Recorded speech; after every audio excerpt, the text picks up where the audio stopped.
Olá, eu sou a arquiteta Patrícia. Em Alphaville existem normas. Existe um regulamento para as construções. Os loteamentos em Alphaville formam uma sociedade composta pelos proprietários, que cuidam e administram o loteamento numa forma de autogestão. O regulamento surge de 3 fatores. Primeiro, uma pesquisa do lugar, conhecendo e respeitando sua maneira de viver. Segundo, as características do loteamento, o terreno, a sua topografia e os aspectos básicos de projeto. E terceiro, a aplicação da experiência de 30 anos do Alphaville de São Paulo, um laboratório do que é bom para construir e o que não é, levando sempre em conta a maneira de viver e as características do loteamento. Esses são os princípios, os pontos de partida para adaptarmos as particularidades de cada loteamento. Para começar a entender o que são esses princípios, vamos olhar uma quadra desordenada, uma que todo mundo está acostumado a construir. Aqui a gente pode observar os alinhamentos irregulares de muros e casas, ocupando os terrenos de forma excessiva, ou seja, não existe uma organização na quadra, é como uma sala desarrumada. Agora vamos comparar essa quadra comum com uma quadra ordenada de Alphaville. A impressão é bem melhor, não é? Então vamos falar de alguns conceitos usados em Alphaville. Os primeiros são os conceitos de recuo e afastamento. Recuo é a distância que a casa deve ter das divisas das áreas públicas, como ruas, praças e áreas comuns ao loteamento. Essa distância é medida sempre pelo beiral do telhado da casa. E afastamento é a distância que a casa, também medida pelo beiral, deve ter da divisa do lote vizinho. Existe um limite para a área construída, que é estabelecido pela prefeitura local. Existe também um gabarito de altura, que é o limite de altura que uma casa pode alcançar, quantos pavimentos pode ter, etc. Vamos ver isso em detalhes já já. Numa quadra comum não existe nada disso, e o resultado é, bem, uma bagunça. Já em Alphaville há uma harmonia entre todos esses itens, e o resultado é uma quadra onde as casas, mesmo sendo diferentes uma das outras, obedecem uma organização homogênea, bem mais harmônica. Como obter esses resultados? Vamos aos detalhes do regulamento. Esta é a preservação do recuo frontal, onde não se pode colocar muros. Vejam os exemplos. Dá para ver o recuo onde existe a preservação do paisagismo. Não há muros e também se vê o respeito ao afastamento, que é a distância lateral da residência com um lote vizinho. As casas em Alphaville não podem encostar na divisa. Existe também um afastamento e um recuo de fundo. Esse recuo deve ser preservado. E no caso de se construir uma edícula encostada nos fundos do terreno, esse afastamento é transferido para as áreas entre a edícula e a residência, criando uma área aberta.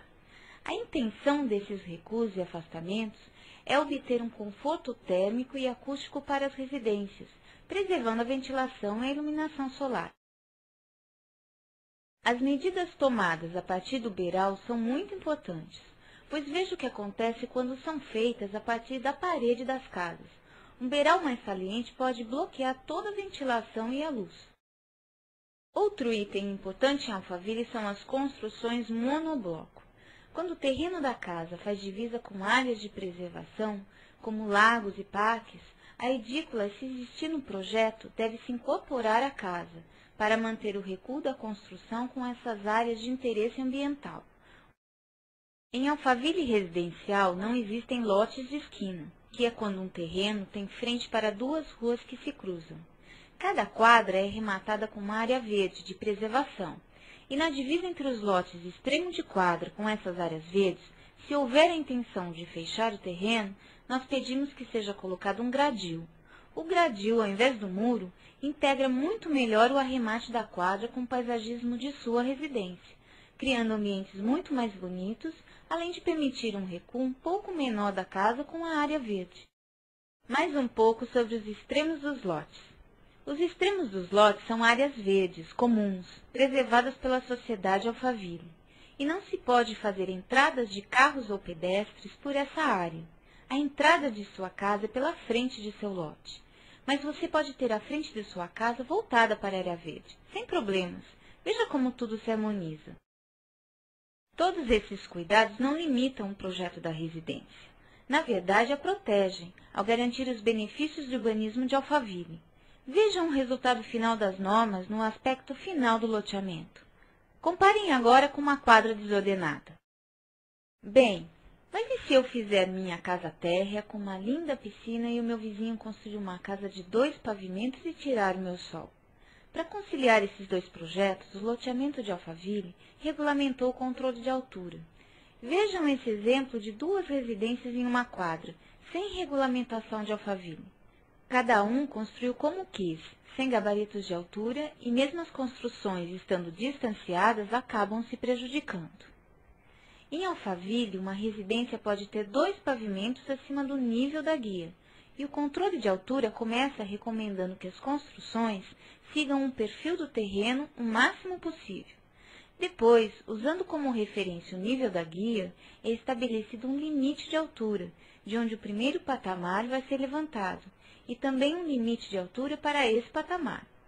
E à medida em que a residência for acompanhando o terreno com novos patamares, os limites de altura sobem de acordo com cada novo patamar, e assim é criado um ordenamento de altura que acompanha o terreno, onde apenas as edículas devem ser térreas, não podendo ter 2 pavimentos. Todas essas normas e regulamentos dizem respeito apenas aos aspectos de urbanização e zoneamento, e não interferem nas decisões individuais de cada casa. Agora vamos falar dos movimentos de terra, que são a acomodação do perfil do terreno para a construção e que contribuem para a altura da casa. Existem limites de altura para o muro de arrimo, que é um muro estrutural que faz a contenção do terreno e que é diferente do muro de divisa, que fecha a residência. Veja no resultado da implantação como uma residência não interfere na outra. Aqui são aqueles patamares para controle de altura de que eu falei antes, mostrado com seus arrimos internos e o resultado do escalonamento na obra. Agora veja toda uma quadra de perfil e o arranjo dos pavimentos nos terrenos em aclive e em declive.